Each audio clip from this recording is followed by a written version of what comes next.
Sometimes you have to do that because the easy challenge is one you'll get lazy with. The big challenge gets you hungry. Oh, how the tables turn. That's a heavy topic, and we need to focus on that. If not for yourself, then do it for your children. Black book is in the Hey, Black book. Men Talk, Black Book. What is up, everybody? It's Dr. Vibe here, host and producer of the award-winning Dr. Vibe Show, the home of Epic Conversations, and I'm the host of Epic Conversations. 2018 Innovation Award winner. 2020 Best Podcast News Award winner given out by the Canadian Ethnic Media Association. I also co-host and co-produce the only online show in the world for dads, fathers, and male caregivers that is sponsored by Dove Men Plus Care. And being part of that team, we've reached out directly and indirectly to over 400,000 dads, fathers, and male caregivers around the world. As always, I'd like to say you're blessed, highly favored, a magnet for miracles, and a solution for someone's problem. And we are broadcasting live on Sunday, May 18th, and it is the long weekend, the unofficial start of the long weekend in Toronto. And you are watching and listening to Black Men Can Talk, a show where Black Canadian men come together to have real, unfiltered conversations about life, culture, and community. And I am joined tonight by Brother Kofi Morris, and we have another co-host when he cams up, Mr. Black Nerd Talk. When he's here too. All right, gentlemen, unmute yourselves and join in. What's going on, guys? Peace, and blessings, family. Brother Kofi here. Good to see you, Dr. Vibe. Good to see you, Black Nerd Talks in the house, in the building. Looking forward to today's conversation. That was a nice costume shift in real time. Okay. That was quite interesting. That's how we got to do it sometimes, Dr. Vibe. That's how we got to do it. Well, you know what? Ladies would say I'm not camera ready. I didn't get that signification, so I just put them on. Oh, man. What's going on, gentlemen? Talk to me. What's going on? Talk it to me.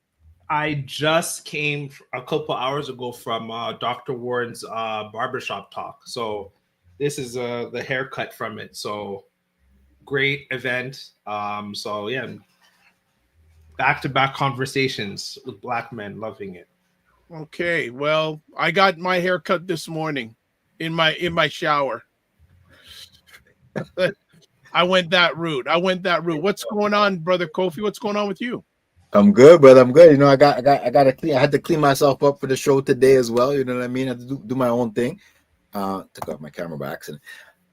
I was thinking of how I transitioned during COVID. I don't know if everybody else had that experience, but or prior to or going into COVID, especially after the prices of whether it be haircuts or lineups or whatever the case may be skyrocketed, right? People were having to make reservations and all this kind of stuff. So, I made sure that I had my, got all my stuff at home that I could fix myself up, do what I got to do. So I'm thankful.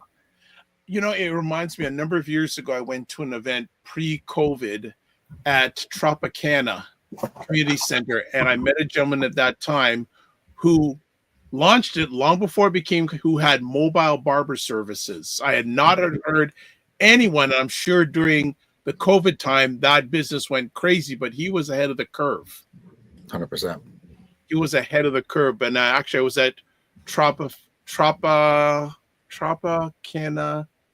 at last Monday for Buy Black's Restaurant Reach launch. So lots of good food. Sugarcane was there. Honey Soul Food was there. Frontlines food people were there. Edible Bliss was there.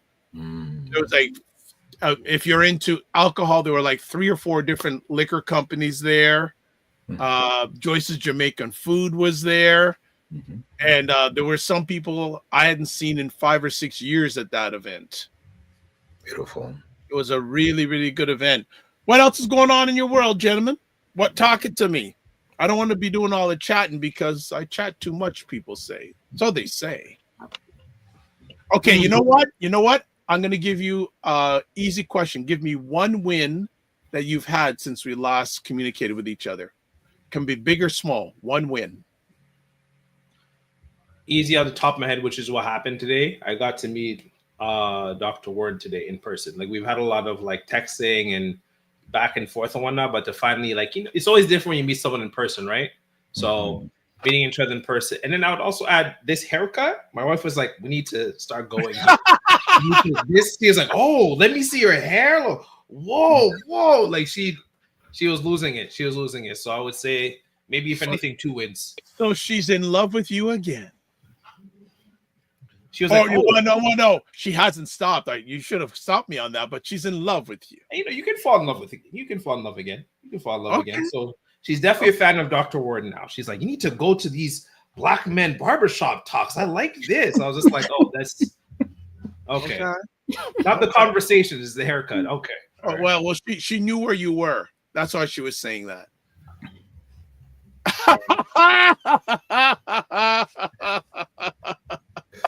No, Dr. Warren Clark is doing fantastic stuff.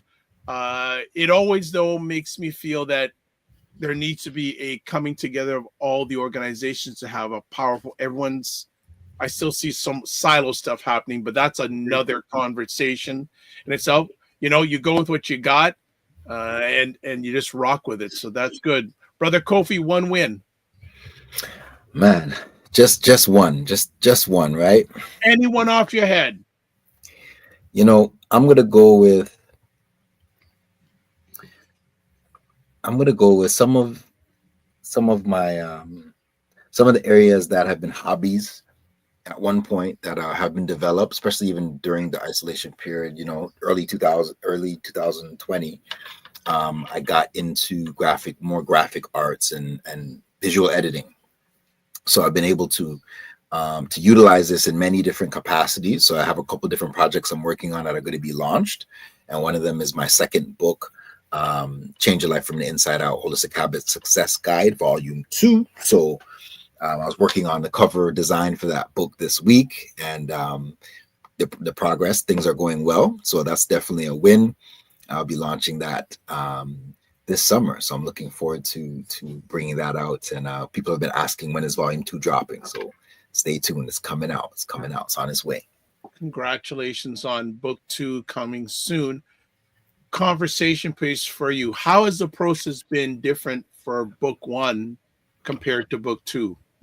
How's the process been different? Yeah, it's amazing because, book 1, and I think for anybody who's listening and your first project, but it's your first film, your first book, whatever it is, there's a lot of challenges that come because a lot of them are internal. A lot of them is just getting over your own, whether they're habits, whether you're, trying to get into the groove of writing, all those kind of things. Those weren't challenges for me this time, right? A lot of those things were finding the time to write, committing the time to write.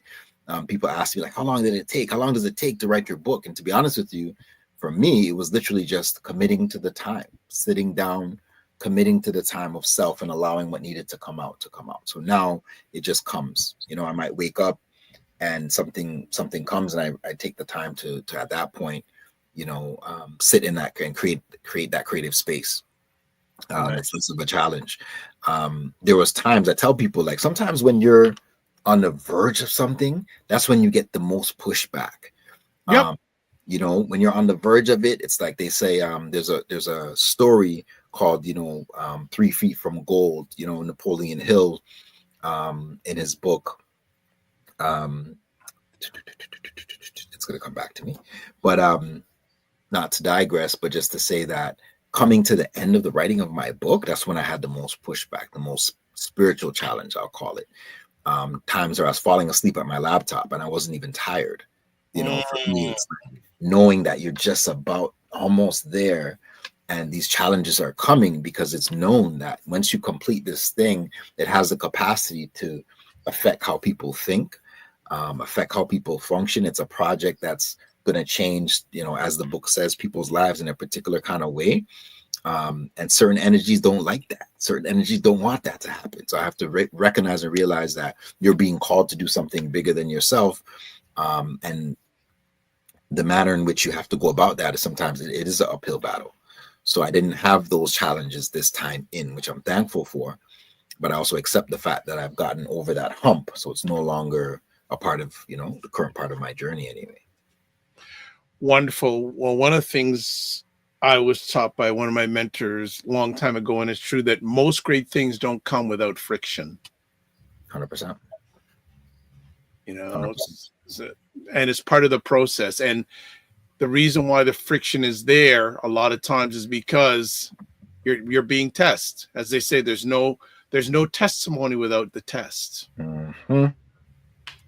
And that, so when you reach your goal, you can really value and say, I fought. You really appreciate the struggle that you've went to reach that goal, dream, and desire. 100%. Anything else you want to add to that? Our Fade, Mr. Fade. Anything you want to add to that? Yeah. You know I'm going to be on you today. I was like, Mr. Fade. I was like, who's? I was like, oh, right. It's like, anything you want to add here? Yeah. Anything you want to add before we go to break, or you're good? No, I agree. I've been through those experiences too. I know that, you know, with the things I do, as I've been making a lot more connections, I've definitely gotten a lot of pushback on those things. And, you know, as you said, there's no testimony without the word test in it. 100%. Absolutely. All right. We're going to go to break. We've got 2 new friends coming on the show, but we are going to take a quick little break, and we'll be back in about 30 seconds on Black Men Can Talk. Here we go. Black Canada Talking, where Black Canadians give their takes, POVs, and insights. Think about that our ancestors have been doing this. Think about your own privilege. Enjoy our food. Celebrate our food.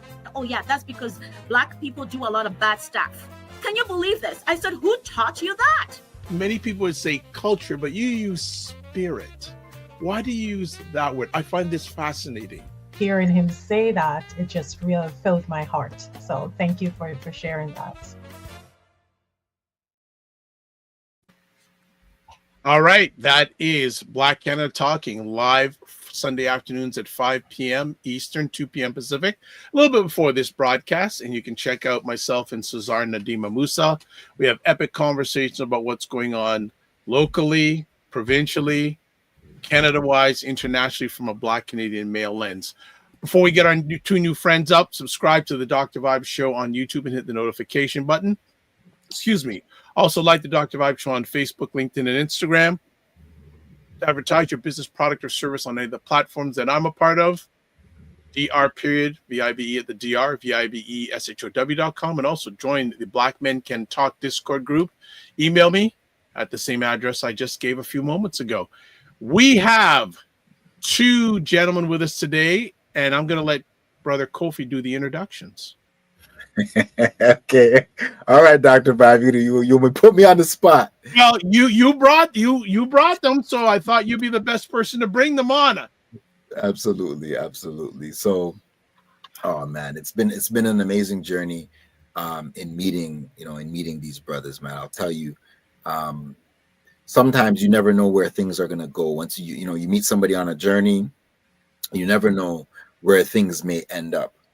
One of the brothers I'm going to introduce today was somebody who I met in community. Really interesting time, because at that time I was launching some of my in community programming in regards to holistic health and wellness. I was running a yoga program at the time, and this brother was operating a facility, a virtual reality facility. And that's how I met him. And I'm like, yo, this is crazy. Like, you'd go in, there have these different pods set up. And I'd never seen something like this from our community's perspective, right? So I ended up actually renting a space in his virtual reality studio. And it was opening my eyes to some of the things that can be done in the wellness space. We started having conversations around community and things that we were passionate about. And I was like, yo, like I was moved by this brother in terms of, his level of motivation, his level of passion and commitment to this thing we're talking tonight about, purpose. So Chedwick Crieghtney is a passionate entrepreneur, cultural visionary, community leader, devoted to helping individuals and organizations unlock their full potential. As a leader and CEO of the Gold Pill Group, he leads a powerhouse team that delivers solutions in business strategy, marketing, grant writing, financial services, and learning development to small businesses and startups across Canada. So looking forward to hearing from our brother Chedwick tonight. And there's a quote that he has in his bio, and I always want to read this out to the listeners. It says, "Change. Without it, we fail to become more than we are and all that we can be." So looking forward to bringing up Chedwick. So if you want to bring Chedwick into the room, welcome, brother. How are you? Hey, I'm fantastic, man. Thank you so much for having me. I don't know if I can live up to all that intro. Jeez.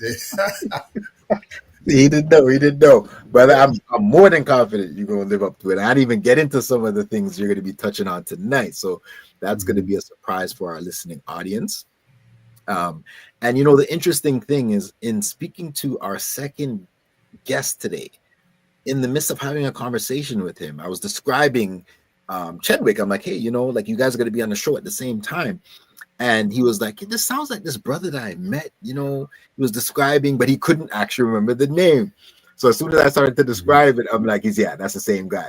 So apparently these two brothers know each other. So I guess they'll maybe they might get into that in terms of that. But it's so cool because one of the other things Chedwick does and has been doing for quite some time, I don't know where he's now with it, but is as a basketball coach, right? For years. So again, for many years. So he actually, I know they're connected from that space. So it was really cool to kind of see how, again, 6 degrees of separation, right? They say be careful how you treat people, because you know how the word's gonna come back, and you never know how you present yourself. Sometimes, it's gonna connect back. So I am going to introduce brother Jalen Birch. So Jalen Birch is an organizer for the All African People's Revolutionary Party, a mass party with chapters across the globe, where their objective is Pan-Africanism. It says we define it as the total unification and liberation of Africa under scientific socialism. Our chapter in Canada is organizing a mass of Africans to build a united front and organize for our liberation. So for those who've attended previous conversations with regards to the work that's being done in Burkina Faso with Ibrahim Traore, you'll see the connection between tonight's conversation and the amazing work that brother Jalen's doing. So without any further ado, Jalen Birch is in the building. Welcome, brother. How are you doing tonight? I'm good. Appreciate it. Thank you for having me. Beautiful. Thank you, brother. We always talk about the importance of also having the voices of our young people, because this work that we're doing cannot continue. It will not survive dissent if we don't pass on the baton. So I'm glad to have a younger brother in our midst tonight who's going to bring some of that fire and some of that knowledge in regards to the work that he's been doing. So I'm looking forward to our talk for tonight. I'm gonna throw it back to Dr. Vi. Well, look, gentlemen, first of all, thanks so much for taking the most important thing, your time to share with us this evening. And I'm going to kick off the conversation with this. We're talking about living life on purpose. What does living life on purpose mean to both of you personally?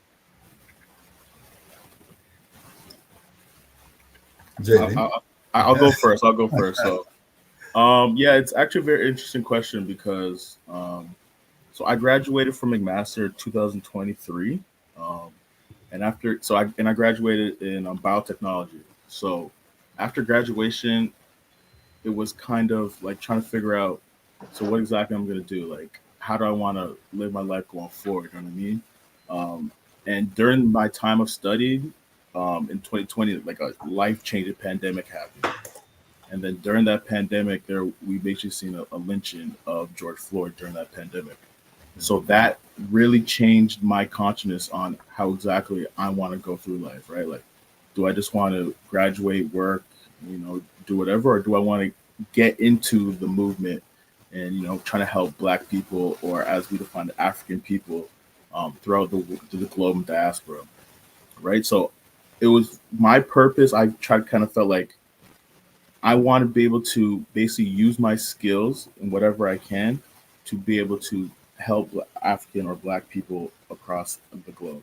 So as I said, I graduated in biotechnology, and one of my studies was basically studying how Africans are across the globe. They don't have clean drinking water.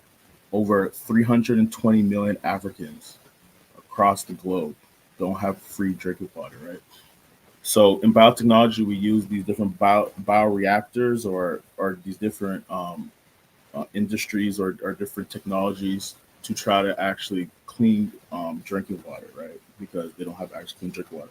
So it's using some of the knowledges I have in the scientific sector to try to help African people across the globe.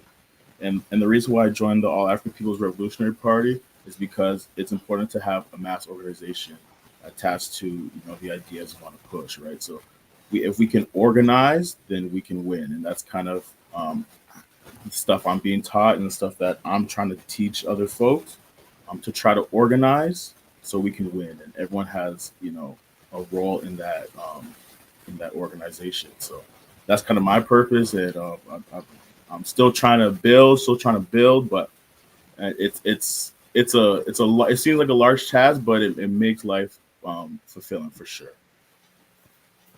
Ched. Yeah, very interesting. It's funny how you go through different stages of life, and then something snaps, and you connect with something that's so much greater than what you believed your purpose was at some point.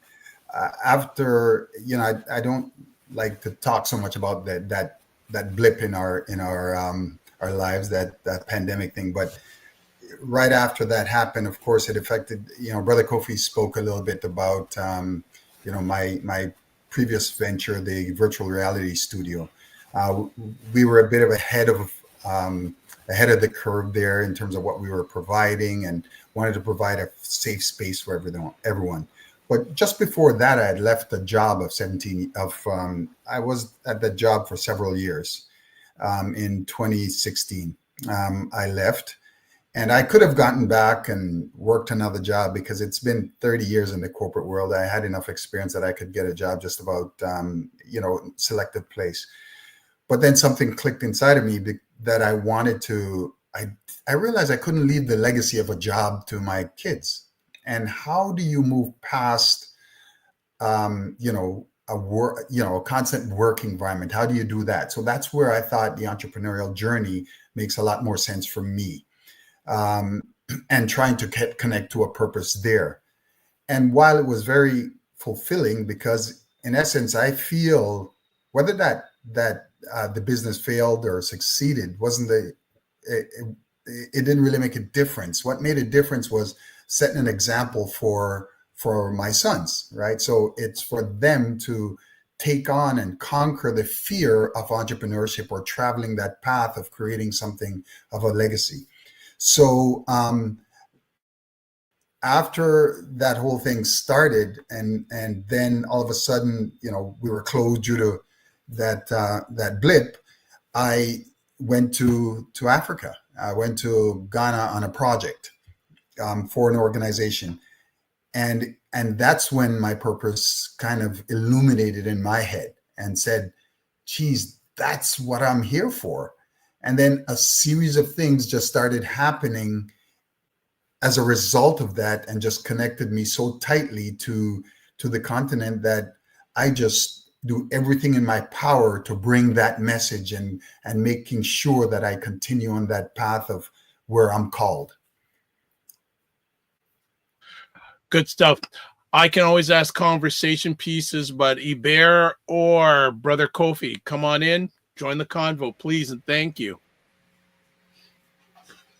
Yeah, I would say living your life on purpose is just really something that's bigger than you, that really gets you out of bed. Even when there's times you just want to stay in bed, it keeps you going. It drives you. And you see how it's impacting the work you're doing is impacting people outside of yourself, and people who see the work you're doing are thank you for it. That's what keeps me going. 100%. Now, I'm not sure if you were asking for the question, Dr. Vibe, or our response to what they shared. Either or, but Okay. I would also want to build. They're the stars of the show, so we want to put our energies on Jalen and Brother Chedwick. So that was my question. Yeah, thank you for that. So I was like two things, right? One is biotechnology. You spoke about 320 million people from our community that don't have clean drinking water. That's what you said, right? Correct. So I'm sure that figure like just blew all of our minds, first of all. And I'm just wondering again, what your response was. Like, how did that connect again to purpose for you relative to this work that you're endeavoring to do? Because I think oftentimes we want to do something and then we find out what's really happening when we start to do the research. That often triggers another aspect of passion. So I'm interested in what that was for you, 1 and 2. Did you have any apprehension or like what got you into technology, first of all? Because oftentimes we don't know anybody in those spaces that look like us. So was there a person or a group or some kind of initiative that got you into that, or was that always your interest? I'll take the first one. It was interesting. You said like how we look at different issues, and then we kind of get into like a rabbit hole on like there's like a root cause and how it affects a downturn. So to me, like what kind of got me politicized was police brutality, and then you kind of look at police brutality, and then you go down like, okay, what's the cause? Okay, why is this affecting African or Black people in the majority? Okay, so why are a lot of Black people in poverty? Okay, how do we get here in the first place? Okay, and so then you go down, and then so to me, I got all the way down, and then I read this guy named Frantz Fanon. I have this book here. I read Frantz Fanon, The Wretched of the Earth, and it kind of talked about colonialism, and then it talked about imperialism, and then all that to say that these forces weren't allowing, my brothers and sisters that I don't know, but I feel like a spiritual connection to, that they can't have a quality of life to, I feel like it should be a right to drink clean water, right? So that's kind of how I got into that, and it started with police brutality, just seeing a high-tech lynching on camera, and how I got into biotechnology. So my mom's actually an engineer, so she kind of got me into that. But then I really had a passion for biology, especially in high school. So I had a couple teachers, because I didn't really know. Like, I know a lot of Black men don't really know what they want to do after high school. They're just doing courses. So I had a teacher that wrote down biotechnology on a paper, and I went to research it, and it took me to so many different avenues. Like, for example, like biotechnology is like how you make antibiotics, or biotechnology is how you can clean like water, as I said, or biotechnology can even be in for forensics when you do DNA testing and stuff like that. So that's how I kind of got into it, and yeah. Beautiful. I love it. And again, I saw Dr. Vibe's eyes light up when he said mom's an engineer. Like, how many female engineers from our community do we know? Like, this is like, I'm like, that just opens my mind even more in terms of that space. And are there any initiatives that support young sisters getting into the field? That's definitely something I'd be interested in us plugging. And something you said, that a teacher wrote down biotechnology on a piece of paper for you. So I think any teachers listening out there understand, recognize how impactful you are to our community, because those seeds that are planted often look what they can create, right? And you don't have to have a teacher's degree to recognize that you can have an impact on a young person's life by opening doors to things that they may not have been exposed to before. I think that's a huge piece. Amazing. And so I'm going to go to Chedwick in terms of leaving the job. 30 years in the corporate space, for all those that are listening, they're like, I can't leave. What do you mean? This is my lifeline. I need that. What was the journey for you there? And again, back to family, right? Chedwick, again, father of 2, dedicated, loyal husband. What was that like in terms of family, being able to share that, your significant other, and then again, like the support system that helped you to even make that decision? Like, what was that like? What type of challenge was it, or was it not because of your vision at the time? Well, it wasn't that much of a challenge. I think, initially it was, I've been blessed that the variety of jobs that I've had, it kind of propelled me to the path of entrepreneurship. To me, it's like walking in every different room I walked into, I selected a card. It's like I collected a card. Those were experiences that were in my pocket. So any room I walk into, I can pull out whichever one of the cards that were necessary, because I worked in sales, I worked in executive management, I worked in operations, I worked in marketing, I probably did the gamut. And, there's a point where you start to realize that, I'm making people all this money, and well, what am I doing for myself? So, but I'm telling you though, it's not the path for everyone. There is a challenge. You do have to really sit and consider and consider the impact, because there are times where it's a very lonely journey as an entrepreneur. But it's challenging because there are times where you just want to jump back in and go out, chase that dollar, but you got to be steadfast and continue on the path. For me, once I took the first step, and then I started really reflecting and thinking, geez, it's really an example that you're setting. It's more so, that's more the value than the amount of money that you're making at the time. Then it was easy for me to kind of stay on that path. Beautiful. Amazing. Go ahead, Dr. Vibe, you want to hop in there? I want to make sure I don't leave out Mr. Fade. Mr. Fade, any questions for our two friends?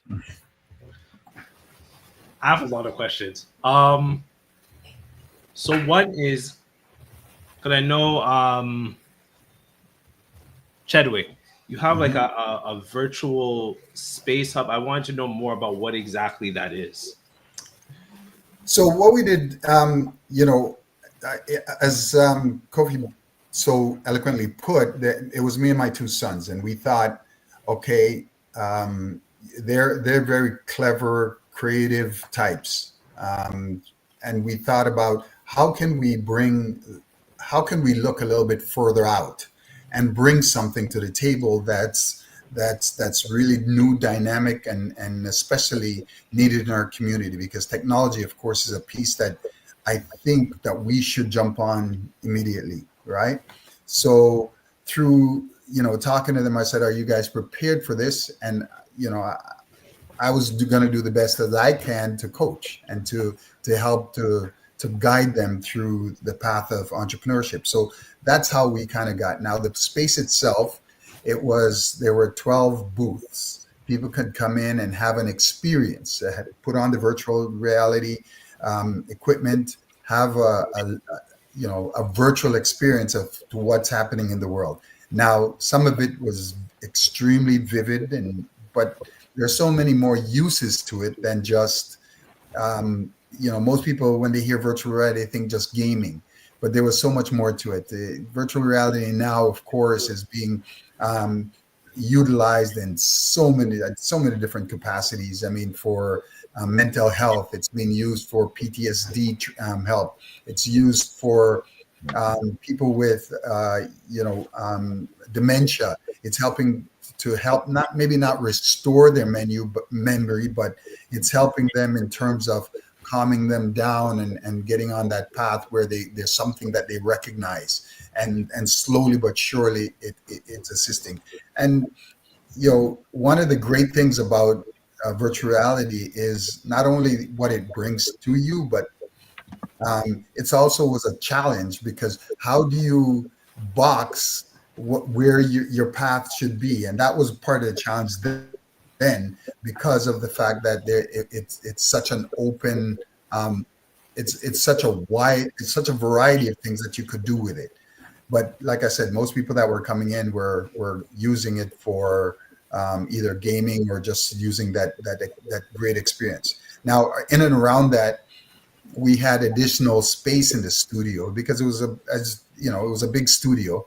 And for that studio, we just used for, people were coming in to make videos or to record videos. There was a recording studio in there, and we also use it for special events.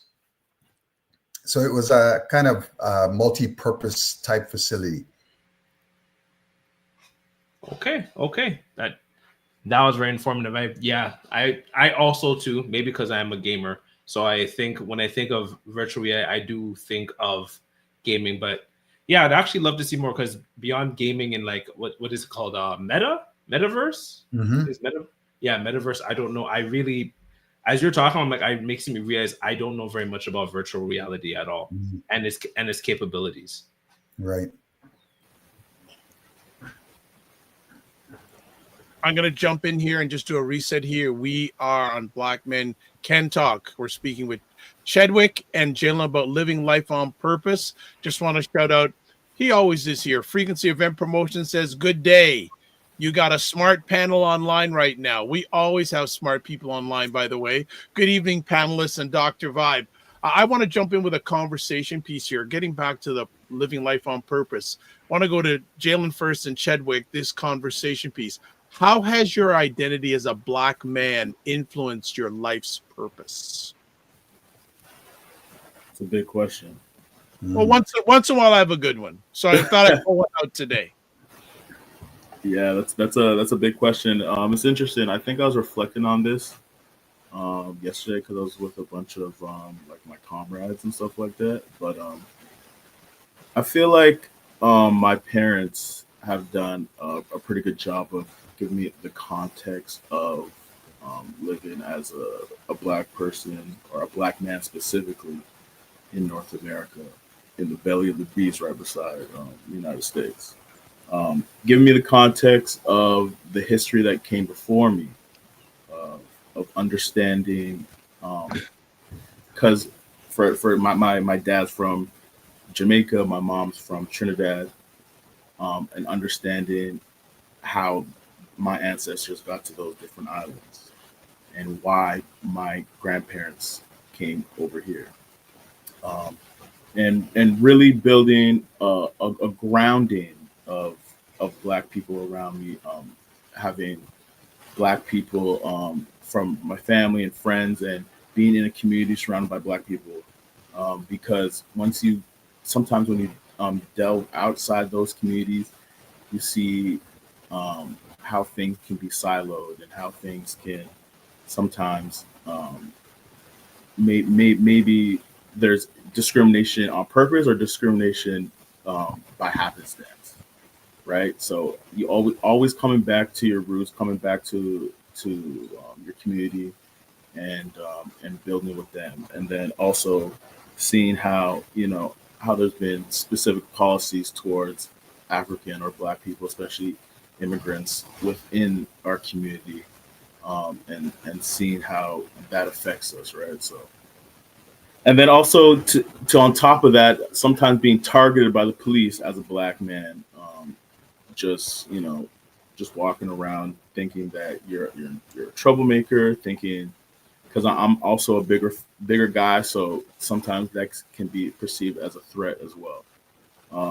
And having that context, the historical context, and the context of being perceived as a threat or being aggressive, it kind of, when I was younger, it kind of made me more aware of my backgrounds, aware of my surroundings, looking left and right twice. You know what I mean?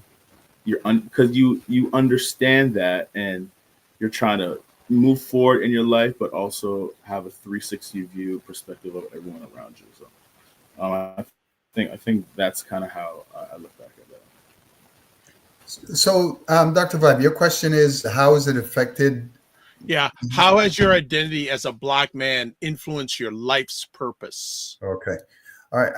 Yeah, that is a very good question. And I've there's so much to that, but there's so much that I was pretty aware at a younger age of who I was, and I think that kind of gave me a bit of an advantage in that I was always very aware of my community. In the early 80s, I worked with Tropicana when it first started in and around there.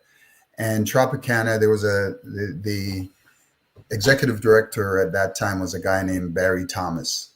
And shout out to Barry. Barry went on to have an illustrious career in government. And I started doing a youth program, and that was fresh out of high school. And one of the programs that I did there was the youth program outside of, I used to go into the high schools and talk to some of the, help the Black kids that were just new to the country. And because it was reflection on my experience. So what I did know and understand was that you're treated differently. I recall when I first came to this country and I was in grade 4 or 5, 4, I think. And the test that they were giving me a test to see what grade, and it was 3 questions the guy asked me, 3 multiplications questions. I got 2 right and got 1 wrong, and he put me back a grade. But I didn't have the support and someone with the know-it-all to challenge that. Now, going into a grade with some people younger than you, you have to, you become mute because you're thinking these are young kids, you don't want, and then it's a totally different environment.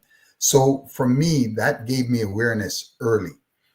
Now let's fast forward years later. I've been fortunate enough that I've been married 37 years now to the same beautiful woman who supported me. But in a few years ago, one of our younger sons came to the house, and his friends came to the house, and they asked me, "Hey, Mr. Crieghtney, how is being a Black man in the corporate world? What is it like?" And my answer to him was very simple. I can never, ever have a day off or a bad day, right? We have to be on our game every single time in the corporate environment. Lil Johnny can say shit or whatever the word is, and he walks out and they say, "Oh, it's just Johnny," and give him a chance. But I found with our community, we're very rarely given that chance. So being aware of that, I made sure that I want to set proper examples for the ones that come behind for me. That's why I think I got into coaching. That's why I got into, started working with Tropicana. That's why now I'm the chair of the Caravana Arts Group. It's because I feel that as a person of color, a Black man, I have a responsibility. And it's not just because of, I'm not just living because I have a responsibility. I find it aligns perfectly with my purpose of unification of our community. Okay. All right. Drop the mic. So, wow, so much there, right? There's so much there from what both of you shared. And something's coming to me. I was thinking about this thing around purpose and what it looks like and how it manifests in our life. And I'm going to put this question out there just for everyone to marinate on for a second, especially our viewers.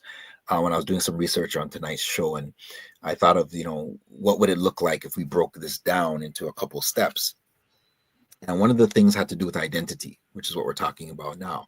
And I was thinking of one of the things that come for us as Black men often are like the 3 Ps, right? Which is performing, proving, and pleasing. And it's amazing because you just spoke about one of those, right? Which is performing, which also ties into the proving.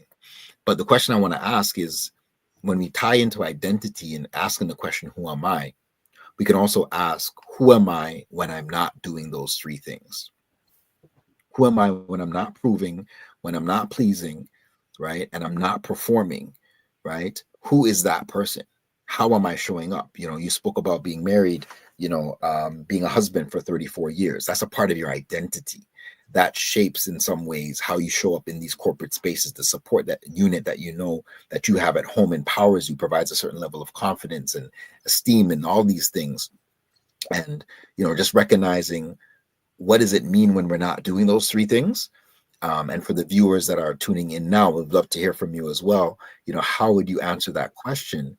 Because it can help you to actually clarify what that means, right? And let me just take it out of the scope for a minute to say, who are some of our greats that we think of today relative to that are in the spotlight, who do we think about? We think about a lot of people that are, you know, like athletes. We think about performers of some sort, entertainers, you know, rappers, singers, especially Black men. Who is that person beyond that, you know, that actual vocation? Like, who are they beyond the rapper? Who are they beyond that the basketball star, who, whatever that is? That's the person that they're bringing to the table, right? When they go into that first interview and they sell themselves, right? That's who's coming to that interview. But we often don't talk about who that man is. So I want to go back to the question, you know, who are you beyond that space? And that's for anyone to answer. Well, I can speak to it a little bit. One of my sons became a tattoo artist, and you know, one of the things I put on my arm is the Sankofa, the Adenke symbol, Sankofa. And the reason why, it's because of that very reason. It goes back, whenever you feel that you may be a little bit off, you can revert to your true purpose and who you truly are, right?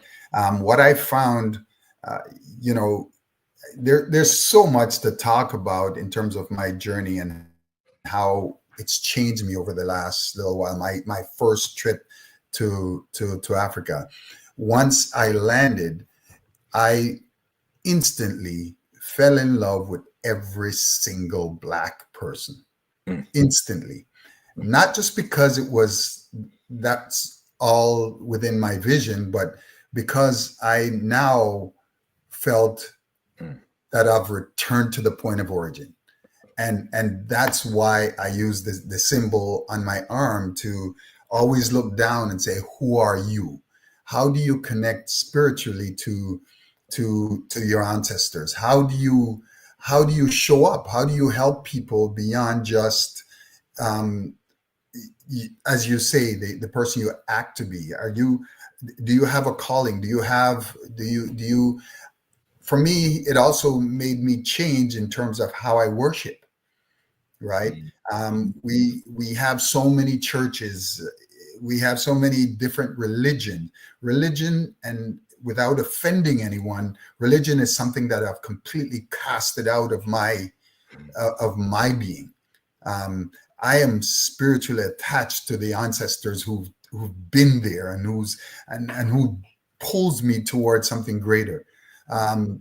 You know, and I know that may offend some people, but for me, that's where God resides. I shade to that, brother. Thank you, Chedwick, for dropping that. And anyone else want to hop in there before we move on to our next question? Yeah, thinking about that, just kind of jumping off like that, like thinking like performing, pleasing, and what was the other one? Performing, pleasing, and proving. Yeah. So like for me, I feel like I kind of feel like what I am is appreciating like the life that I live. And just to kind of pull something back, like sometimes I had anxiety on like what's gonna happen after. You know what I mean, like what's gonna happen after? Like I think like am I just not gonna remember? You know what I mean? But like going forward and trying to overcome that is like enjoying the sun, enjoying the water, enjoying the grass, enjoying the air, even enjoying the cold. You know what I mean? Like I just walk outside, breathing the air, and just enjoying every moment day by day, hour by hour. And that's kind of how sometimes I ground myself and recenter myself sometimes when I feel like I'm overwhelmed. Sometimes, you know what I mean? Just trying to really ground myself in the environment, in the earth. You know what I mean? And that's honestly why I want to go to the motherland. I haven't been yet, but just kind of like feeling those waters, feeling those airs, feeling the grass, and really grounding myself with that because it's so important and it's really something that when you really think about it, it's really something that's very special and sometimes we take for granted. So like what I am, I feel like is really grounded in those environmental elements. Amazing, brother. Thank you for sharing that, because it ties into this concept of holistic living and being able to look at ourselves beyond just the surface, and recognizing that we're dynamic beings. You know, this whole piece around reclaiming our identity, tying back to what Chedwick just spoke about, is also deprogramming a lot of the things that we've been taught, a lot of the limiting beliefs, the things that are tied to the colonialist journey, right? You know, patriarchy, like the negative aspects of it, and systemic trauma as people of African descent, right? Some of those things, how do we work through some of those pieces, is by going within, right? It's actually by delving deeper into who we are and recognizing that our ancestors went through some of these things. What did they do? What are the tools that they used? You know, how can some of those be applied today? Our last interview, last show, we spoke about the film Sinners. For anybody who didn't see that, definitely check the replay. And a lot of that was also, again, rooted in some of these fundamentals, practices that have kept us going for centuries in the midst of all of this issue that we deal with on a regular day-to-day basis. We are armed with those tools from our ancestors. So reclaiming that is such an important part of our journey.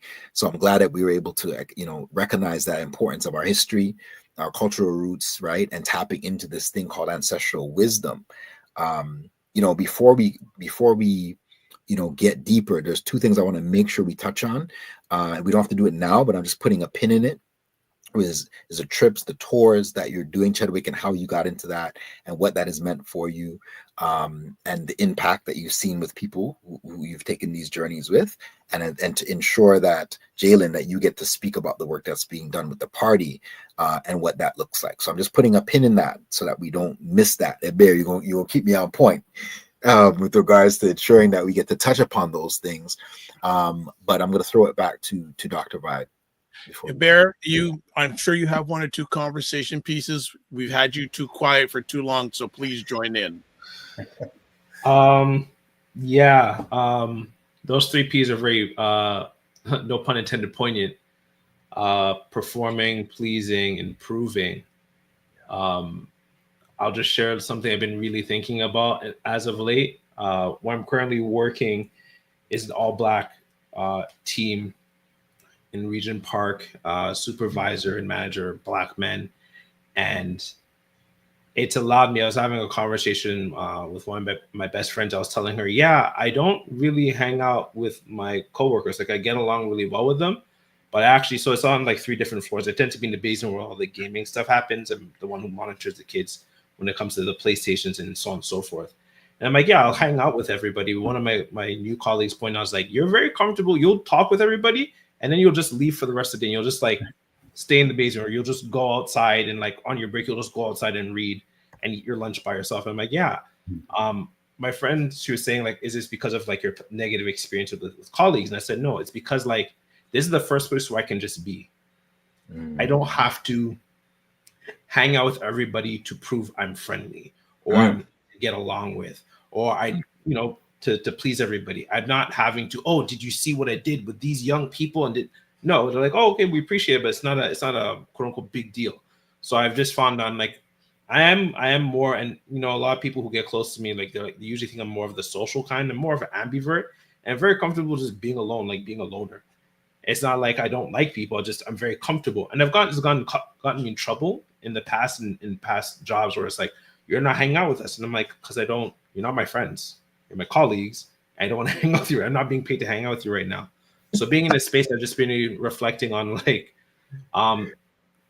do I want to live in Canada for the rest of my life and into like old age retirement, especially with what's going on with Burkina Faso and everything? I'm like, do I really want to stay in Canada where I'm like coming out of this space? I don't know, coming out of like this employment space where I'm just with people that look like us.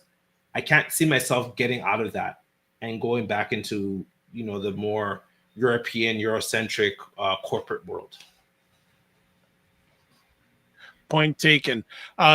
Jalen and Ched, are you good for a few more minutes? Because I know you're probably expected to stay to the top of the hour, but there's so much, or we may have to do a part two. Regardless, I think we have to do a part two, but do you have a few more minutes to share with our family here? Absolutely. Okay, good.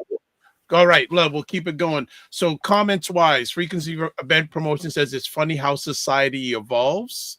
And he also says it's interesting how society advances with technology, yet some people struggle to be authentic in the office. This relates to Chedwick's example of Johnny using derogatory language in the office. Mm-hmm. Okay. If you're watching live on the Dr. Vibe Show YouTube channel, I'm gonna ask you a quick little poll. Since we're talking about living life on purpose, we have a question for you. Do you know your life purpose? So if you're watching on the Dr. Vibe Show YouTube channel, you can either put 1, enter for yes, 2, enter and no, or 3, enter and not sure. So I just wanted to pull that poll up and see what we have people say. I will jump in with a conversation piece. Well, actually, you know what? Viewers first. Hayden Morrison has a question. Is it possible to have a purpose of you're unaware of? I think he's probably saying, is it possible to have purpose if you're unaware of your past? Wow. You chose to stay an extra few minutes, so yeah. No. That's Hayden happens to be a good friend of mine. Yes. Yes. That is a very good question. So is it possible to have a purpose if you're unaware of your past? I think yes, you still can.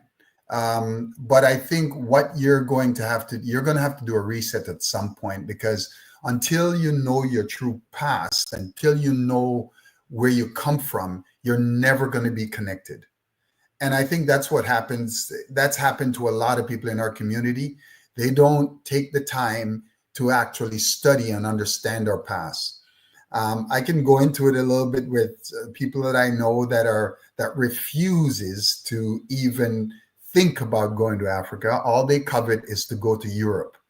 And it's because they don't understand their past. They don't understand where they came from. So yeah, they can think they have a purpose. It can be, your purpose could be a variety of things, as people may think. But in the end, there's some point that you're going to have to learn and understand where you came from so you can be grounded. Jalen? That's very interesting. So to me, I feel like your purpose changes constantly.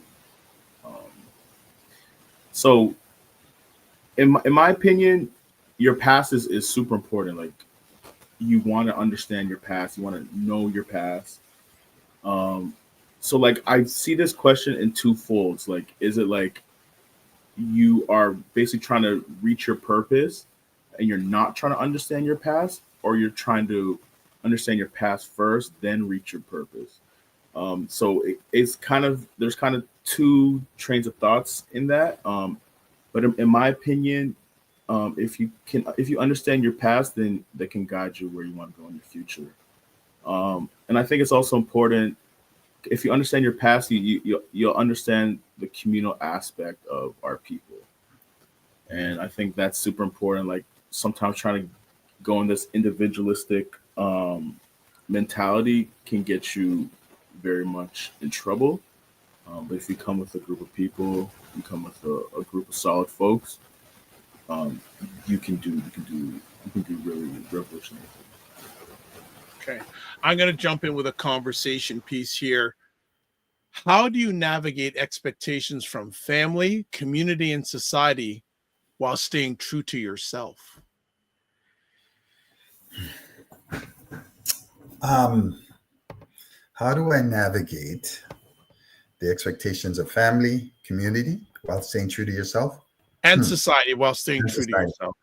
Well, I feel that I'm kind of living that.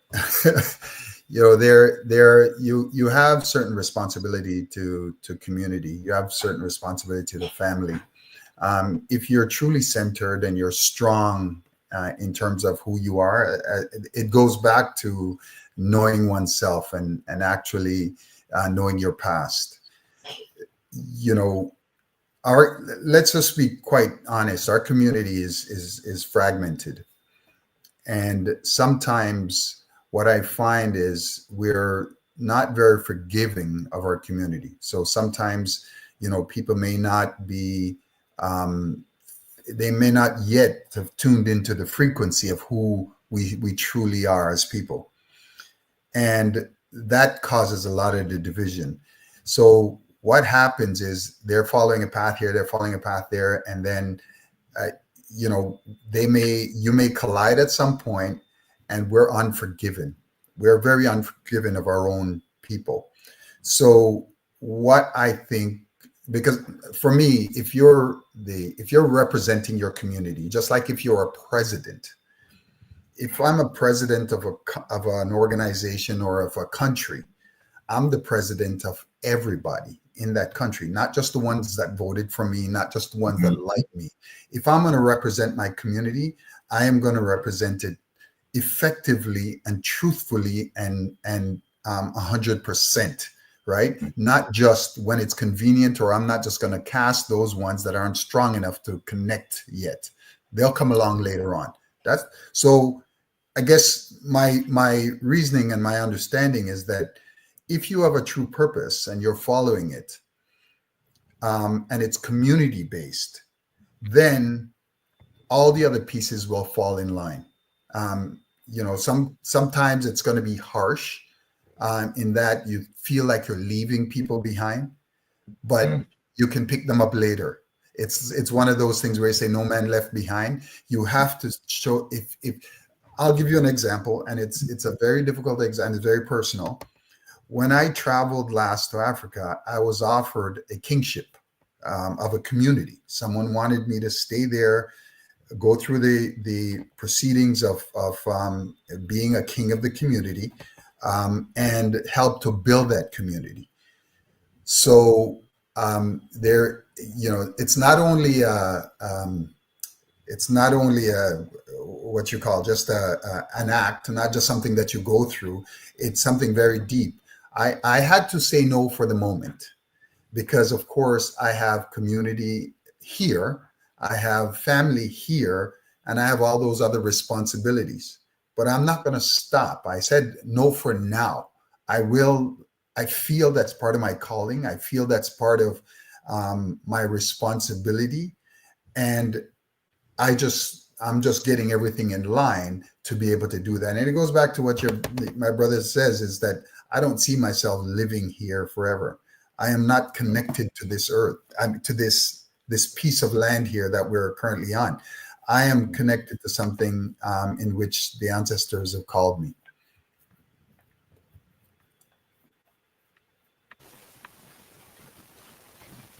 So how I will answer this question about being true to self, but trying to take into account family and society and community is I always try to have a dialectical materialist approach. And when I say dialectical materialism, I mean always taking the positive and negative and accounting for both in every situation and coming to your decision. And that's kind of the analysis that I've been using for a lot of decision making. And so when we talk about the purpose and trying to stay true to yourself, you have to take the positive and negative in that decision. So family, and I'll give an example. Sometimes my family wanted me to do higher education, like a master's program, to try to, be the master's or whatever. But for me right now, and how I'm seeing my purpose is to try to organize within the community. So when I was trying to make that decision, I actually wrote on a piece of paper on all the positives and negatives on how to, what to do in my next couple of years. You know what I mean? So I think that's kind of the approach I take, and one of the biggest reasons in the dialectical approach that I didn't go into a master's yet, because in my opinion, I can do it in maybe 1 or 2 years or a couple of years, right? But right now I'm really trying to seize the moment within the community, and also within my learning, because there's still a lot of learning I want to do with different texts and stuff like that. So yeah, so that's kind of how I see that question. All right, just another comment here from Frequency Event Promotions. Yesterday, we visited a part of town where people wore their traditional garments. However, it was troubling to see that some of us don't even know our true origins or native languages due to history. He also says a lot of culture is rich when you take the time to look at how we are built and how we think. Solely, I'm starting to see that we are, quote, overstanding, unquote, what we need to do collectively. Kofi, back to you. 100%. No, that's so true. Again, going back to this connection of having an understanding where we've come from, going back to that Sankofa symbol. I wish I had it here. I would show it to you guys. But the Sankofa symbol is an Adinkra symbol, and Chedwick has it down his arm. So everywhere he goes, he'll never forget that. It's a symbol of a bird that's reaching to its back to fetch an egg on its back, and it's a fictitious symbol, but it's so powerful because it's speaking to the importance of looking back, to go back and fetch it in order to know how we're going to move forward. And the concept of that is something so profound that to the degree that my understanding is that there's a place in Toronto that's actually been named after this symbol. I'm wondering if any of the viewers might know what I'm talking about. It's that historic, this image, this symbol, and what it means. Recognizing that and how impactful that has been. I'll go back to my question in terms of what has it been like for both of you, right? To connect people, our people who recognize themselves as Trini, Jamaican, Tahitian, Barbado, all of these things that are not necessarily tied to the continent. What has it been like getting our people to recognize themselves as connected to this continent of Africa? And whether that means on the trips, on the journeys that you've been taking, or whether that means getting people to connect to All African Revolutionary Party, what has that journey been like? What are some of the challenges you faced and some successes? I can start if you want. For me, it's been very enlightening. After really studying and understanding the connection between some of the islands, some of the different diasporas, it's easier to kind of point people to one country or the other in Africa, right? So for me, having the proper understanding was important. Oftentimes you have the argument. It's almost like tribalism, where many tribes were kind of disjointed. It's the same thing that's happened in the the historic information that people have gotten, the fake history that people have gotten, so that we're kind of divided in that. I often tell people it has been a challenge in some regards, but I tell people it doesn't matter where the ship picked you up, or where it let you off is where it picked you up, right? So that transatlantic, it picked us up somewhere, but people were so focused on where it let us off. That's what divides us. So if we think back, then it's not. For me, it's been very good, because a lot of people are now starting to awake to the fact that we are, that Sankofa should happen, that we should reach back and find out more about our past. So in the my last trip, for example, I had up to 25 people that came with me to Ghana. I had Bajans, Trinis, Guyanese, Jamaicans. It was made up of everybody. And this one that I'm now going on, there are 37 people, and again, it's made up of everyone: Americans, Jamaicans. Even have some people coming directly from Jamaica to join it. So for me, I think it's been liberating. I think it's been unificate, or how would you say, it's unifying people to actually now see collectively the things that we went through. So that's giving them the Sankofa. That's making them return and say, hey, look what our people go through. It's humbling. When you first visit some of those places that I have in our itinerary, it's painful, but you come out of it so much stronger because you're saying, geez, my problems are minuscule in comparison to what ancestors went through. 100%. Huge.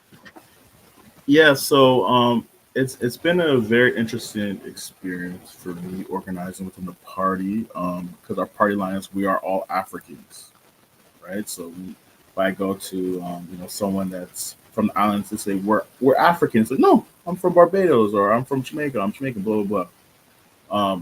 But what a very interesting piece tool that I like to use is to connect a lot of the spiritual connections that we have. So, for example, in Haiti, folks in Haiti use a lot of spiritual connection to the Yoruba spiritual connection in West Africa. In Jamaica, a lot of the different spiritual connections are to West Africa. In Trinidad, a lot of the spiritual connections is to West Africa. So once I use that connection, it kind of clicks. It's like we're really all one people. We're really all from Africa, right? And if you go to something like to call the Black radical tradition, we see that we have folks connected from Marcus Garvey. Marcus Garvey for the UNIA was connecting folks all over diaspora in the United States, in Canada, in the islands, to basically build economic power in Africa, right?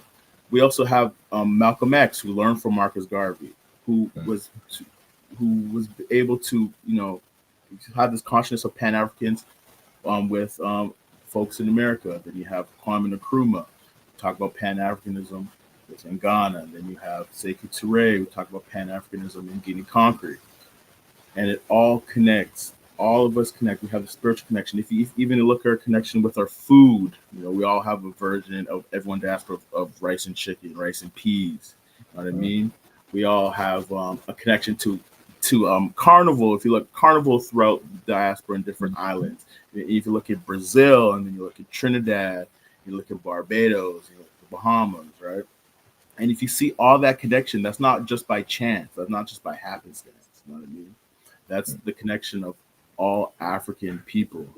And it's really what I'm trying to do is connect all the African people as one, with a party line, with one line, so we can try to liberate African people and the African continent. So that's kind of how I see it. So Frequency Event Promotion says great documentary to watch is Real Eve. Mm-hmm. All right. Iber, your time. Sorry. Bear's eyes light up when they talked about the food. I light up and talk about the rice and peas and everything. It definitely did. Along with, I was just did a quick search of Real Eve. I'm going to actually search it up after this live stream.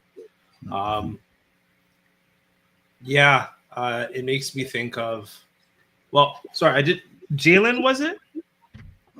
Yeah. I want to ask, your party, is this a Canadian political party? What do you mean by party? I did want to ask you about that.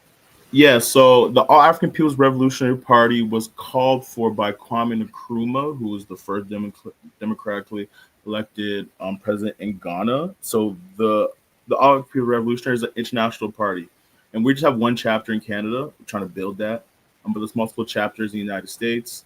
There's a chapter in Ghana, Nigeria, Burkina Faso, an early chapter in Niger, Zimbabwe, South Africa, and we're all connected.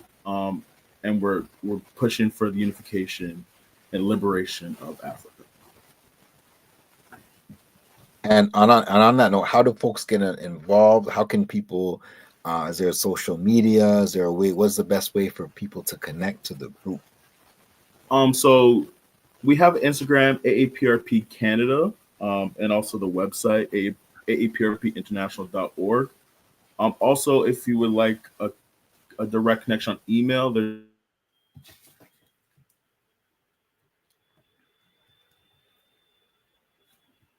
I think our brother's having some technical difficulties, so no problem. I want to jump in just for a moment in regards to asking for Ched. What practices, spiritual, mental, and physical, help you stay focused on your purpose? Thank you. Well, my wife's a yoga instructor, so I've always believed in physical activity. You know, it kind of fools people about my age. So I maintain, a good workout regime. I probably work out about 4 or 5 times a week. From that perspective, just the gym, and then I do yoga and meditation. Spiritually, I really, like Jalen say, try to connect and be grounded through the earth, right? So it's about sitting and getting real deep into my own mind for the moment. And what it helps me to do is stay in the moment rather than doing what a lot of people do. People get anxiety. I often see it as people get anxiety because they're thinking too far ahead, and they get depressed because they're thinking too far back. So, and I get that. There's no clinical proof of that. I'm just saying, in my estimation, I've seen that, because whenever I ask someone, well, what's causing your anxiety, it's because they're thinking about the future, what's going to happen, rather than staying in the moment a little bit more, right? If you're worried about that bill that has to be paid tomorrow or the day after, then you're way too far ahead. Slow down a little bit, and the answer may come to you. So I in terms of my mental being, I try to focus on how did the ancestors live this? What did they do? How did they overcome certain challenges? And I kind of apply it to my own situations. So that's pretty much how I do it, aside from actual physical activity. So Jalen, you were off for just a second. You're back now. My conversation piece was, what practices, spiritual, mental, and physical, help you stay focused on your purpose? That's a really good question. So I think, honestly, tapping back with generations before me helped me, and I'm not even just talking about ancestors. I'm really talking about my grandparents.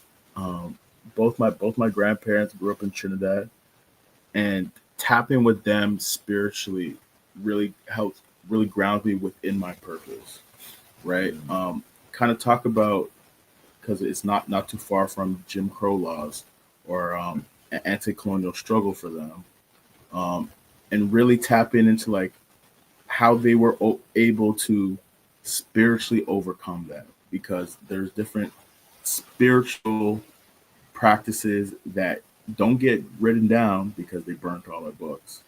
It has to be done orally. And kind of when they give me those spiritual kind of guidelines, or even just holding their hands and not saying anything, something really connects. And it's even before like me really quote unquote understand my purpose or what my purpose is right now. It was way before then, but sometimes that those stuff just connect as I'm going through what I'm trying to do today. So it's really interesting. And sometimes it just happens, like it's just in the back of my mind. So that's kind of how I see that. Beautiful. I'm just going to recap some of what was shared. So for those that are navigating these spaces, right, and recognizing that, you're still in the 9 to 5 and it may not be serving you to your highest potential, but you recognize that there's something else that you can explore. I used to do this even on a lunch break. It's just grounding myself. I would take my lunch outside. I would go sit by a tree. I would take off my shoes, and literally have my lunch outside, right? Going by bodies of water, You know, connecting yourself to your natural environment are some of the things that can actually lower your blood pressure. There's studies that speak to this, right? Being able to have a spiritual practice that grounds you, whether it's meditation, whether it's yoga. You know, I practice Qigong, which is similar to Tai Chi, some kind of practice that, again, connects to the ancients. These are things that have been practiced for over 5,000 years, that have shown, there's studies, there's research that backs this, right? So being able to tap into something, some form of consistent practice that can help you in the whole process of grounding, you know, that Jalen spoke about, right? Whatever that is, right? Whether, again, if it's a quiet moment, closing your eyes at your office desk, whether it's something that you do when you come home instead of just jumping into whatever it is that needs to get done for the evening, but having something that allows you to debrief your day before you get into things, right? As Black men, I think it's often overlooked, the importance of having routines in regards to our self-care. In the show, for those that maybe came in later, we talked about something as simple as going to get your hair cut, right? We recognize that the barbershop, we've talked about this, is an institution in our community. Why? Not just because you're getting a trim, but also because of the fellowship, the connection that happens in those spaces, right? So as Black men, we need to be very adamant about these things and recognizing what are those things that help you to maintain your balance, because you don't have to necessarily start from scratch. There's some things you may be doing already, you're just not as consistent. So I put one of the steps on the 4 steps to tapping into your personal purpose on the YouTube. Definitely you can get at me at Kofi Coach, on Instagram. And I could get you the other 3 of the 4 steps, but just recognizing that reclaiming your identity is the first thing we talk about, and recognizing, moving beyond the world's labels, right, of you, and getting beyond the 3 Ps, right, to recognize who you truly are and tapping into your cultural roots. Jalen talked about connecting to his Trinidadian grandparents, right? That was a big part of my transition, in recognizing the impact of rites of passage on my life. 10 of us went through rites of passage, 8 of us completed in 2006. Brother Paul being one of those members of Dual Crow. We formed a family called the Dual Crow family. And as a result, that has had a significant impact on my life, and recognizing the importance of going back to fetch it. That's how I was renamed. That's how I received the day name Kofi, was going through a rites of passage. So what are some of those practices, groups, institutions that have been able to help to ground us for hundreds of thousands of years? Tapping into those, some of our African spiritual traditions, that can actually support the current tradition that you're practicing, right? Whether even if it's, again, Christianity, so much of the roots of those practices came from the ancients. So it's not something you're going against when you tap into the ancients. It's something that you're adding to when you're practicing modern, aspects of religion. So again, it's tapping back into who we are and not forgetting our past to move forward to our future. It's so important. I do think, brother, we should have a part 2 to this conversation where we talk a little bit more even about the journeys that you've been on, Chedwick, and even some of the things that are coming up for you, Jalen, because the importance of community mobilization is what I keep on hearing. Is our people coming together in safe spaces, building, connecting, and healing while we're doing work, right? All of those things are part and parcel to our journey. It's not just reflecting on the past and talking about it. It is also, what are we doing now? All the young people will often ask, oh, that's great, you guys did that before. What are you doing now? So the actions that we're taking now are so impactful for the future generation. So how can we keep that mobility going? How can we keep the connection going? So one of the questions I want to leave in the brothers' ears is, what are some of the things we can pass on to the next generation? What are some of the things that you would say for young people wanting to get into tech? What are some of the things that you would say for young people wanting to get into, again, reclaiming their roots and connecting to the continent? What are some of those things that you could recommend and you would talk to a young person in regards to, and in connecting that back also to purpose? Jalen, you go ahead. Yeah, and I think I'm gonna take this question because in our organizing, we do have a couple elders that are really pushing us in our organizing, and I feel like that's actually super important because there's a lot of times like I get stuck or we get stuck, and then I always have a elder that's been in this space for like 30-40 years, and that can really guide me on where to go, and like that's even how I got in contact with Brother Kofi. One of my elders gave me their contact, and I was able to kind of continue to move forward with some of the organizing. So I find like that's like super important, and it's even sometimes you get in the space with young folks and they don't want to hear from what elders have to say. But I think it's actually super important that we have that transfer of knowledge and having that transfer of ideology and ideas, because once we have that, we can move forward. We can not make some of the mistakes that were made in the past, and we can have kind of a cleaner transition to how we mobilize further. And some advice I would give for folks that are trying to get into tech is you have to read almost every day. I know it might sound like boring or like tedious, but it's moving really fast. There's different breakthroughs that happen, and I would say try to at least commit to one scientific journal a day, to be honest. Because even if you look at China's moving at a crazy rate, and even just learning some of the techniques, even if it's not going to go through, I think it's important. And you have that vast knowledge, and you be able to get into a lot of different conversations. So I think you have to learn and read a lot. For me, just illuminating the journey means, really, it's very important for us not only to set examples, but it's for especially for the younger guys, as he clearly stated, speaking their language, and for them to be able to understand what's necessary to be able to be successful. It's not an easy thing. So for me, bringing people back to the journey, when they come back and they speak of what they've experienced, they speak of the beauty of the continent, they speak of the impact it made on their lives, it certainly makes it easier for the younger generation. For me, every especially young Black men I come across, I emphasize the importance for them to land on the continent at some point, sooner rather than later, because the impact with North American experience and the ability to go in certain spaces but humbly go into spaces, not with a superiority attitude, you can build wealth in a very short space of time, because you will be supported.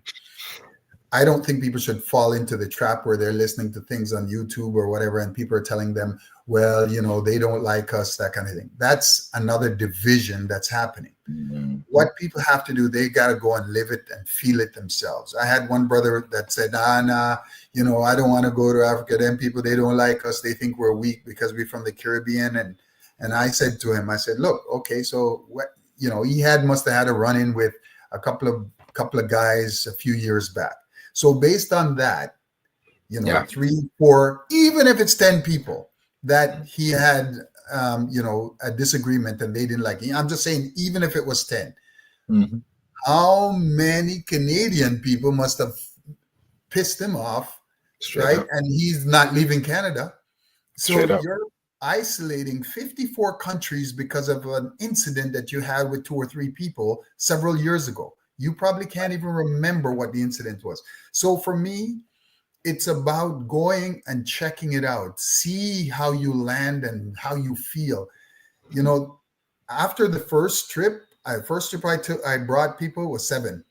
Next trip was 25. Now it's 37. It's growing because people are now, again, they're not only curious, but it's proof in the pudding that there is something more there for you than just vacation.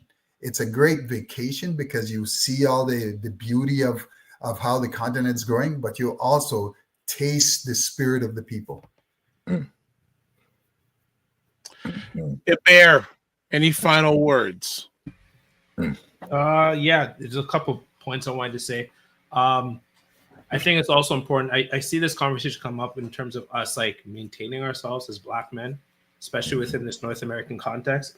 I think an important piece I impart on the young men and boys at mentor is like, make it a task for self-care. Like the same way you're like, oh, I need to cut the grass and do this and finish this admin work. No, from 4 to 6, I'm going to watch a TV show. I'm going to play basketball. I'm going to get a haircut. I'm going to take a bath, right? Go to a sauna, get a massage. It's important for us to make those things as important as being productive, quote unquote. So often we're like, oh, another time or eventually I'll get this. Like, no. It's like taking care of yourself is just as important. Another part is in terms of, us staying true to ourselves. A lot of the young ones I'm working in Regent Park, as you can imagine, a lot of them have African names. I think I've interacted with at least 50 youth so far, say about 30 of them male, and I've asked them what their name means. And only,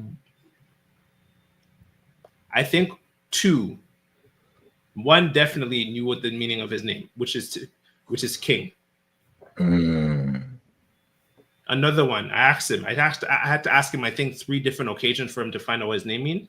In Arabic, it means the chosen one. Another one, we were at his school, we were talking, and then he ended up he finally searched up his name. It's an Egyptian, in some sort of Egyptian dialect, if I remember correctly. It means power. It means Egyptian divinity. None of them knew what their name meant. They don't even know anything about them. And so I asked them, like, are you living up to your name? Because when I found out what my name meant, Ebere-Chukwu, it means God's kindness. I do my best to live up to that. And I think when you know your past, who you are, what your name means, is there's power behind it. Well said. All right. In light of time, there were 1 or 2 more questions, but I'm going to cut it for now. But I do want to include some comments made by the food plane. He's saying, in a world where many men are navigating social expectations, shifting gender roles, and internal struggles with identity and meaning, the idea of living on purpose speaks to intentionality, choosing how to live rather than drifting through life. And then he also includes, to me, living on purpose means aligning with your actions with your values. It's about knowing who you are, what you stand for, and having a direction that guides your work, relationships, health, and legacy. For men especially, this often includes reconciling masculinity with vulnerability, ambition with peace, and leadership with service. It's not just about success, it's about significance. And then he had a question, but it's going to take too long to answer that one. So I'm going to jump over his question. And he says, there's a difference between being busy and being intentional. A man can fill his schedule and still feel empty. So on that point, we're going to come to the end of hopefully part 1. But I just want to say thank you to both gentlemen.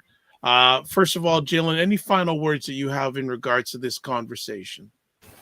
No, I really appreciate the conversation. The only thing I just want to plug, because I don't know if I got cut off, we have African Liberation Day, May 24th on 163 Queen Street East. So African Liberation Day, if you guys can come out. I appreciate the conversation. Thank you so much. Hopefully you'll be available for part 2. Mr. Chedwick. Yes, sir. I just want to say living on purpose it's very important. And as you brothers already mentioned, taking care of yourself, making sure that there's a lot of pressure on us nowadays, not as only as leaders, but as our leaders of your family and as men. So making sure that you're taking care of your health should take priority. In terms of what I want to plug, I'll be participating on the 24th and the 25th in the diaspora a property investment seminar.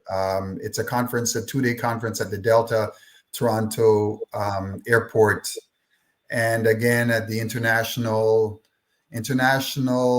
Travel Expo at I'll be a speaker at both of those, and that one is going to be on the 30th at the Metro Toronto Convention Center. All right, well, gentlemen, as always, want to say thank you. As I like to say, don't just manage your time, manage your energy. Remember to give yourself grace, and looking forward to hearing from you soon. And keep in touch with us and tell us what's going on so we can share with the family. As always, God bless, peace, well, keep the faith, and walk good. Take care. Blessings, brothers. All right. Any final words, gentlemen? I definitely followed Jalen on everything just now. There you go. That was an easy sell. And Bear, where can people get a hold of you? Yeah, everyone can get a hold of me. Black Nerd Talks on everything. Instagram, TikTok, what's it called? Blue Sky? Blue Sky. Not very active on the X or Twitter, whichever you want to call it. Literally on everything. You can listen to my content on pretty much any platform as well. And Kofi Morris. Yeah, so one thing I'll share too is this brother named Ched, the conscious Rasta that came to Toronto in the early 2000s. He said this thing. He said, if you're not part of an organization, then you're part of disorganization. So the reality is we need to start supporting one another's initiatives and community and the work that's being done. So definitely check out All African People's Revolutionary Party and some of the events that were plugged today on today's show. Take action. You can get at me on Instagram, Kofi Coach _. You can get at me at also Cosmic Wellness Group on Facebook under Kofi Coach. Here's my email, getwellstayfit@gmail.com, and tune into the Momentum Masterclass Tuesdays at 7:30 p.m. So looking forward to continue to support individuals who are seeking to move from this 9-to-5 into entrepreneurship in order to create the life most aligned with their purpose relative to tonight's show. Thank you again, Dr. Vibe and Black Nerd Talks, for creating this space and this platform, because it's so impactful for our people, a vision that we had so long ago that we brought to fruition. And again, tying into our purpose, being on purpose. All right. And just want to shout out our friend Kofi Sadat, who is a little bit under the weather. And he is not with us because he's not feeling, but he'll be back next week. There's his email address, Instagram, YouTube, Facebook, and also more YouTube from him. Myself, you can catch me at the Dr. Vibe Show. A lady told me a long time ago, I'm Googleicious. So just put the Dr. Vibe Show in the search engine, and also X/Twitter at DRVIBESHOW. Email address dr.vibe@thedrvibeshow.com, and Instagram at the drvibeshow. You can catch replays of this epic conversation at the Dr. Vibe Show on YouTube, Facebook, and LinkedIn. Also, Paul Osbourne on Facebook. And also, you can catch it on his NASA. Well, he wasn't here today, so unfortunately, we can't get it on that. But you can watch replays of all these things everywhere. I'll end off with two things. One of my mentors told me a long time. Well, actually, two things. One I learned this morning. Emotion is the foundation of everything. And people say, what do you mean by that? Well, for you to be created, it took an emotion. That's right. So it took an emotion. When I heard that, I went, wow, that was good. And we talked about passion. You can have your passion. With me, you can have passion and you can have purpose, but you better be darn sure it's aligned with who you are. 100%. So on that note, we'll want to say thank you so much as always. Live your life as a dream. If you can dream it, you can make it. Sometimes you have to get small to get stronger. Block assumptions. Aim bigger, aim better, aim higher, aim wider. Love, faith, and respect. And as always, don't just manage your time, manage your energy. Remember to give yourself grace. And if you're not making money, make history, but try to do both. And always, yeah, as always, make it better. We'll see you next week. God bless. Peace, well, keep the faith. And Black Nerd Talks, thanks for making it out tonight. Be well and keep the faith.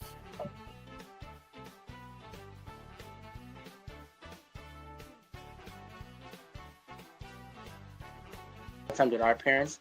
They're like, I have nothing to teach you. I don't know nothing. And they know my dad's at that point now. It says, That's my point. But I'm saying, no, Dad, you got lots more to give. You know how cold it is when these two brothers in their yard. You know that. You know that. You don't know that, bro. You know No that. joke. I know we all have these things, but you know what? My go-to is this thing. Wow. Black book. You see that? Black book. Men Talk, Black Book.